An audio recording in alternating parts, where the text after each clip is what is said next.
अस्सलाम वालेकुम dear friends, I hope कि लास्ट लेक्चर आप लोगों को बहुत अच्छे से समझ आ गया होगा। फार्मेसी टेक्नीशियन सेकंड ईयर में लॉ एंड एथिक्स का चैप्टर पंजाब ड्रग रूल्स 2007 में हम लोग इस टाइम आज पढ़ेंगे रूल नंबर 21 और इसके बाद रूल नंबर 22 और इसके बाद हमारा ये टॉपिक जो है वो कंप्लीट हो जाएगा। फिर लॉ एंड एथिक्स का एक पोर्शन रिस्क एंड मैनेजमेंट, वो छोटा सा टॉपिक है, वो हमारा बाकी रह जाएगा। ठीक है, हम लोग लॉस के इस पोर्शन को आज कंप्लीट कर लेंगे। Let's start our lecture. Rule number 21, cancellation और सस्पेंशन ऑफ लाइसेंसेस, यानी कि कैंसिल कर देना लाइसेंस का या फिर मुअत्तल हो जाना। ठीक है, अब वो करेगा कौन? हमारी लाइसेंसिंग अथॉरिटी। उसके वो कर सकती है may on the report of an inspector और the provincial and the district board, यानी कि हमारी लाइसेंसिंग अथॉरिटी जो है रिपोर्ट हासिल करने पर, जो कि उसको किसने भेजी थी? इंस्पेक्टर ने भेजी थी या फिर प्रोविंशियल या डिस्ट्रिक्ट बोर्ड ने उसको भेजी थी। उनकी रिपोर्ट पर वो क्या करते हैं? पहले तो after giving the licence and opportunity to show cause by an order in writing stating the reasons, यानी कि पहले तो आपका जो लाइसेंसिंग अथॉरिटी है जिसके खिलाफ रिपोर्ट उससे मौसूल हुई है, वो उस इंसान को मौका देती है कि उसको वजह दिखाई जाए पहले। ठीक है, और उसके बाद उसको ऑर्डर भेजे जाए राइटिंग स्टेटिंग द रीजंस। ठीक है, यानी कि जो भी वजूहात हैं वो। फिर कैंसल लाइसेंस, उसके बाद वो लाइसेंस को कैंसिल कर सकती है। इशूड अंडर दीज रूल्स, इन्हीं कवानीन के अंडर वो लाइसेंस को कैंसिल कर सकती है या फिर सस्पेंड कर सकती है, यानी कि मुअत्तल कर देगी, वक्ती तौर पर उसको रोक देगी। For such period as it deems fit, यानी कि इतने दौरानिए के लिए जितना उसको मुनासिब लगता है। ठीक है, फिर इफ इन इट्स ओपिनियन, और अगर तो उसकी राय में जो लाइसेंस है वो फेल्ड हो गया है, यानी कि नाकाम हुआ to comply with any of the conditions of the licence, यानी कि लाइसेंस के किसी भी सूरत को पर पूरा उतरने में अगर वो नाकाम हो गया है, और with any of the provisions of the act और दीज रूल्स, यानी कि उन तमाम तरह कवानीन या फिर रूल्स की निगरानी में वो अपने लाइसेंस के किसी भी रूल के ऊपर पूरा नहीं उतर रहा, तो लाइसेंसिंग अथॉरिटी क्या करती है? उसके लाइसेंस को मुअत्तल कर देती है या फिर उसको कैंसिल कर देगी। राइट, सेक्शन नंबर 22 या फिर आप लोग कहते हो रूल 22, प्रोविंशियल अपीलेट अथॉरिटी, ये एक ऐसी अथॉरिटी होती है जिसके अंदर जो हाकिम है, यानी कि एक ऐसा इंसान या फिर एक ऐसी अथॉरिटी जो कि मजलूम की अपील सुनती है। ठीक है, सपोज अगर मैंने बीइंग अ फार्मासिस्ट, मैंने किसी इंसान के की रिपोर्ट जो है वो बीइंग अ इंस्पेक्टर, मैंने किसी इंसान की जो लाइसेंस था उसके खिलाफ रिपोर्ट बनाई और मैंने वो आगे भेज दी। ठीक है, लाइसेंसिंग अथॉरिटी को। तो जो अपीलेट अथॉरिटी है वो क्या करती है? जिस इंसान की मैंने रिपोर्ट बनाकर भेजी है, वो अपनी दरख्वास्त अपीलेट अथॉरिटी को भेज कर और अपनी सफाई में कुछ ना कुछ बयान जो करना चाहता है वो कर सकता है। राइट, यानी कि अपनी दरख्वास्त उनके सामने रख सकता है। अ पर्सन एग्रीव्ड, यानी कि वो पर्सन जो कि मुलजिम है। ठीक है, by an order of the licensing authority, licensing authority ने जब उसको ऑर्डर भेजा, ठीक है, तो अब वो पर्सन क्या कर सकता है? मे प्रेफर एन अपील, तो वो दरख्वास्त दे सकता है किसको? To the provincial appellate authority को।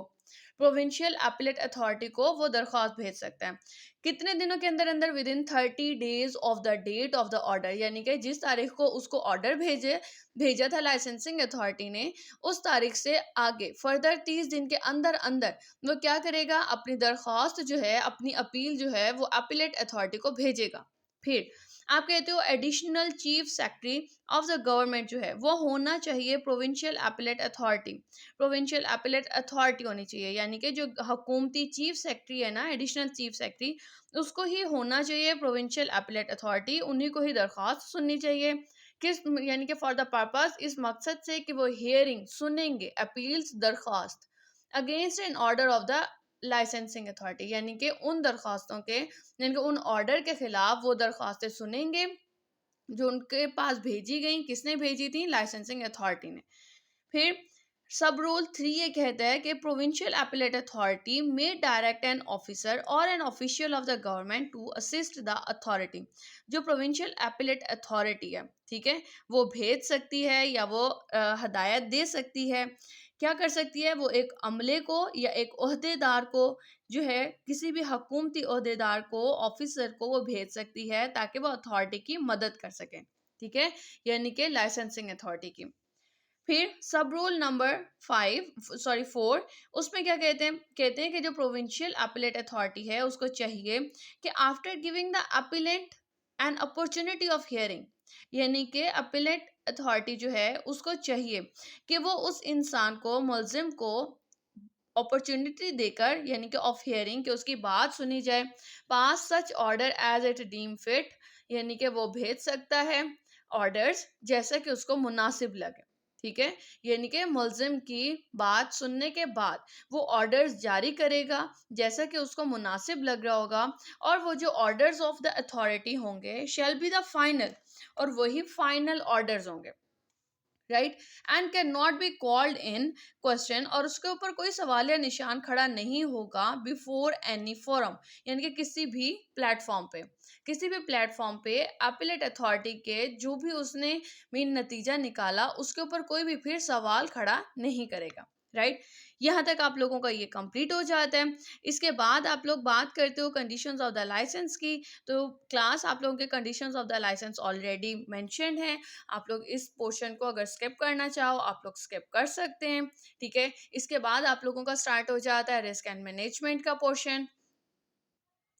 रिस्क एंड मैनेजमेंट या an introduction to the management, जिसके अंदर हम लोग मैनेजमेंट, रिस्क, हैजर्ड्स के बारे में पढ़ते हैं। ठीक है, हार्म्स के बारे में पढ़ेंगे, और इस पोर्शन को हम लोग इंशाल्लाह नेक्स्ट लेक्चर में स्टार्ट करेंगे। बिफोर एंडिंग माय लेक्चर, आप लोगों को अगर कोई भी बात समझ में ना आई हो तो आप लोग कमेंट सेक्शन में मुझसे क्वेश्चन कर सकते हैं। और इसके साथ साथ here is a news for you all students, वो स्टूडेंट्स जो कि बहुत ज़्यादा जिद कर रहे थे कि मैम आप अपने हैंड रिटन नोट्स जो हैं वो हमारे साथ शेयर करें। तो क्लास, ये हैंड रिटन नोट्स आज मैं आप लोगों के साथ शेयर कर रही हूँ। आप लोग डिस्क्रिप्शन बॉक्स में इसका लिंक देख सकते हैं, और अगर किसी को सेपरेटली चाहिए तो आप लोग मुझे कमेंट सेक्शन में मेंशन कर दें, मैं उनको मेल कर दूँगी। और फिर भी अगर आपको इन इन नोट्स में भी कोई बात समझ में नहीं आती तो आप लोग मुझसे कमेंट सेक्शन में क्वेश्चन कर सकते हैं, और मुझसे क्वेश्चन कर सकते हैं, राइट। अब तक के लिए इतना ही। Thank you so much. अल्लाह हाफ़िज़।